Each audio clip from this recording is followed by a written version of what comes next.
नमस्कार, मैं डॉक्टर रजनीश कुमार आप सभी का एक बार फिर से हार्दिक स्वागत करता हूं। आज के वीडियो लेक्चर में हम चर्चा करेंगे यूजीसी नेट यूनिट 5 हिंदी कविता को आधार बनाते हुए एक प्रैक्टिस सेट के ऊपर, जिसमें कि हम कुछ महत्वपूर्ण प्रश्नों को देखेंगे। तो चलते हैं, बात करते हैं सीधे प्रश्नों के ऊपर। यहाँ पर आप देख रहे हैं जो पहला प्रश्न पूछा गया है कि चौसरिया के खेल में रे जुग मिलन की आस, नर्द अकेली रह गई रे नहीं जीवन की आस हो। कबीर की इस पंक्ति में नर्द शब्द का अर्थ है, ऑप्शन दिया गया है नंद, आत्मा, गोटी, खिलाड़ी। हमें बताना है कि इस पंक्ति में नर्द का अर्थ क्या है। तो यहाँ पर आप देख रहे हैं कि चौसर शब्द का प्रयोग किया गया है और उसको खेल के रूप में बताया गया है। और यहाँ पर नर्द का अर्थ है ऑप्शन तीसरा, गोटी के अर्थ में इसको लिया गया है। तो कबीर के पद आपके पाठ्यक्रम में लगे हुए हैं। पद संख्या 160 से लेकर 209 पर हमने विस्तार से व्याख्या की हुई है और 5 घंटे की वीडियो है, मैंने एक ही जगह सबको रख दिया है। आप चाहें तो इस वीडियो का उपयोग कर सकते हैं। तो यहाँ पर आप देख रहे हैं कि नर्द का अर्थ क्या हो जाएगा, गोटी हो जाएगा। सही जवाब हो गया ऑप्शन तीसरा। आगे बात करते हैं, अगला जो प्रश्न है पूछा गया कि अंधेरे में कविता में काव्यवाचक किसे पितः पितः ओ कहकर संबोधित करता है। ऑप्शन दिया गया है टॉलस्टॉय, गांधी जी, सिरफिरा पागल, तिलक। तो अंधेरे में कविता गजानन माधव मुक्तिबोध की कविता, और उसमें हमें बताना है कि जो काव्यवाचक है वो किसे पिता पिता कहकर पुकारता है, यानी पितः पितः ओ कहकर पुकारता है। तो इसका जो सही जवाब है ऑप्शन चौथा है कि बाल गंगाधर तिलक को जो काव्यवाचक है वो पितः पितः वो कहकर पुकारता है। तो इसका सही जवाब हो गया ऑप्शन चौथा। इसी तरीके का एक प्रश्न पूछा गया था कि अंधेरे में ऐतिहासिक पात्रों के रूप में मुक्तिबोध ने किन किन का उल्लेख किया हुआ है।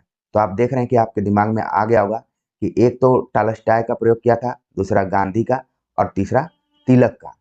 सिरफिरा पागल से रिलेटेड कई बार प्रश्न पूछ लिया जाता है। इसकी जो पंक्तियां हैं कि ओ मेरे आदर्शवादी मन, ओ मेरे सिद्धांतवादी मन, अब तक क्या किया, जीवन क्या जिया, तो वहां से भी सवाल पूछे जाते हैं।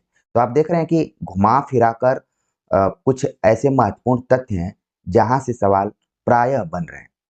अगला प्रश्न है कि अन्याय जिधर है उधर शक्ति, राम की शक्ति पूजा का यह संवाद किसने किससे कहा है। ऑप्शन दिया गया राम ने विभीषण से, राम ने हनुमान से, राम ने सुग्रीव से, राम ने लक्ष्मण से। तो ये जो संवाद है यहाँ पर हमें बताना है कि कौन किससे कहा है। अन्याय जिधर है उधर शक्ति, ये बहुत बड़ी बात कही जा रही है यहाँ पर। अक्सर देखने में यही आता है कि जिधर अन्याय है उधर शक्ति न रख, उधर ही शक्ति का ज्यादा प्रभाव दिखाई पड़ता है। तो ये बात राम की शक्ति पूजा में राम ने विभीषण से कही है। जैसा कि आप जानते हैं कि विभीषण जो कि इनके विपक्षी दल से था, लेकिन राम की तरफ से है, राम का भक्त भी है। तो राम हताश निराश हैं और विभीषण से इस बात को कहते हैं कि मैं बहुत प्रयास कर रहा हूँ, फिर भी अन्याय जिधर है उधर शक्ति, अगर शक्ति ही उधर है तो फिर मैं क्या कर सकता हूँ। और जैसा कि आप जानते हैं कि शक्ति की करो मौलिक कल्पना, और उस राम को मोटिवेट किया जाता है। किसने किया है ये भी तथ्य आप जरूर ध्यान में रखिए, जाम्बवान का नाम लिया जाता है। तो राम की शक्ति पूजा को लेकर इस चैनल पर शॉर्ट्स नोट्स करके हमने प्रस्तुत किया है। आप जरूर देखिए, कम समय में आप लोगों को काफी वहां से तथ्य मिल जाएंगे। तो इस प्रश्न का जो सही जवाब क्या हो गया, ऑप्शन पहला हो गया कि राम ने विभीषण से कहा कि अन्याय जिधर है उधर शक्ति। आगे बात करते हैं, अगला जो प्रश्न है इसका जो यहाँ पर सही उत्तर हो गया है ऑप्शन पहला। आगे बात करते हैं, अगला जो प्रश्न है कि नैन चुआई जस महावट नीरू, नागमती वियोग खंड की इस पंक्ति में महावट का सटीक अर्थ है। ऑप्शन दिया गया है महावत, महकता वट, माघ की झड़ी, महावट। तो कुल मिलाकर म से हर शब्द का यहाँ पर प्रारंभ हुआ है और कहीं न कहीं कंफ्यूज करने की कोशिश की गई है। तो पंक्ति तो आपको देखने से लग रहा है कि जैसी की है, और यहाँ पर बता भी दिया गया है कि नागमती वियोग खंड की है। इसमें महावट का अर्थ क्या है? तो सही जवाब इसका ऑप्शन तीसरा, माघ की झड़ी। महावट का अर्थ है माघ की झड़ी, यानी झड़ी का मतलब है यहाँ पर वर्षा। प्रिय विद्यार्थियों, आगे के दृष्टिकोण से जरूर ध्यान में रखिए कि इस पंक्ति को पूछा जा सकता है कि किस महीने की बात की गई है। अभी आप जून 2024 के एग्जाम पेपर को देखेंगे तो उसमें पहला एक प्रश्न जो था पूछा गया था कि किस महीने का है। यहाँ पर देखिए पूछा जा सकता है कि नैन चुवही जस महावट नीरू, किस महीने का जिक्र इसमें किया गया है? तो सही जवाब हो जाएगा माघ महीने का। इसमें प्रश्न के बहाने महावट शब्द का अर्थ जो आपने देखा वो क्या है, यहाँ पर माघ की झड़ी, यानी माघ में होने वाली वर्षा। आगे बात करते हैं, अगला जो प्रश्न है कि सतपुड़ा के जंगल कविता में जंगल के संबंध में कौन से विशेषण प्रयुक्त है? ऑप्शन दिया गया है, जगमगाते जगे जागे, नींद में डूबे हुए से चिलचिलाते जले, घिनौने घने, कंप से कनकने।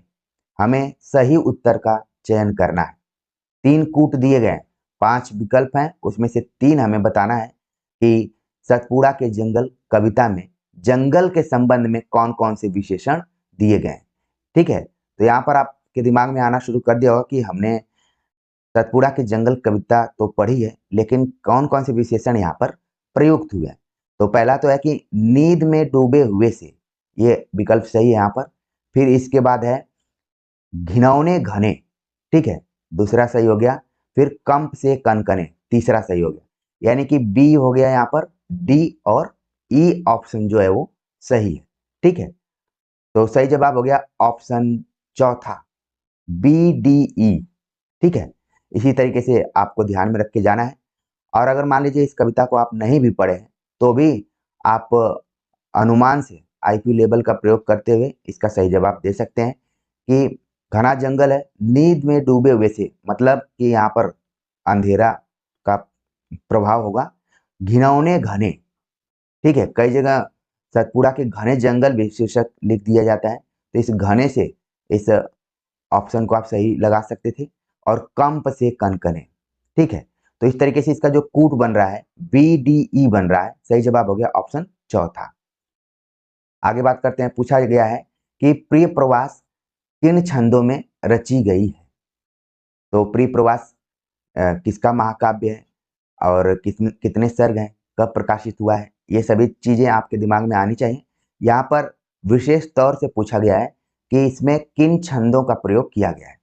तो अक्सर हमने वन लाइनर आंसर में बताया हुआ है कि इसमें द्रुत विलंबित है, तो पहले तो आप टिक कर लेंगे द्रुत विलंबित को। इसके बाद क्योंकि 5 ऑप्शन दिए गए हैं और उसमें 3 अधिकतम सही हो सकते हैं, ठीक है, सबसे उपयुक्त उत्तर 3 इसमें है। तो प्रिय प्रवास में मोटे तौर पर किन किन छंदों का प्रयोग किया गया है? तो इसका जो यहाँ पर हम देखें तो बी ऑप्शन तो बिल्कुल सही हो रहा है। इसके बाद है यहाँ पर सी भी सही है और इसके बाद है ई। ठीक है, यानी कि जो कूट बन रहा है बी सी और ई बन रहा है, ऑप्शन दूसरा यहाँ पर इसका सही जवाब है। ठीक है, इसमें प्रिय प्रवास में द्रुत विलंबित छंद का प्रयोग किया गया है, फिर शार्दुल विकृत छंद का प्रयोग किया गया है, मंदाक्रांता छंद का प्रयोग किया गया है। अब ये सभी छंद आप देखेंगे तो हिंदी के छंदों में नहीं आते हैं। ये छंद किसके हैं? संस्कृत के हैं। जो भी विद्यार्थी बीए में संस्कृत पढ़े होंगे वो जरूर पढ़े होंगे वंशज छंद, इंद्रवज्रा छंद, द्रुत विलंबित छंद, शार्दुल विकृत छंद, कनक मंजरी छंद, मंदाक्रांता छंद, ये सब कुछ फेमस छंद रहे हैं। ठीक है, अगर नाटक भी पढ़े होंगे खासतौर से अभिज्ञान शाकुंतलम तो उसमें भी कुछ छंदों का प्रयोग दिखाई पड़ता है। तो जो अगर संस्कृत पढ़े हैं वो तो इस छंद के नाम को जानते होंगे, लेकिन हिंदी वाले जो विद्यार्थी प्योर रूप से हिंदी पढ़े हैं वो ये ध्यान में रखेंगे जो प्रिय प्रवास महाकाव्य है ये वर्ण वृत्त पर आधारित है। हमने कई बार आपको बताया हुआ है और पिछले साल के क्वेश्चन पेपर में भी ये तथ्य आता रहा। ठीक है, संस्कृत वर्ण वृत्तों का प्रयोग प्रिय प्रवास में किया गया है।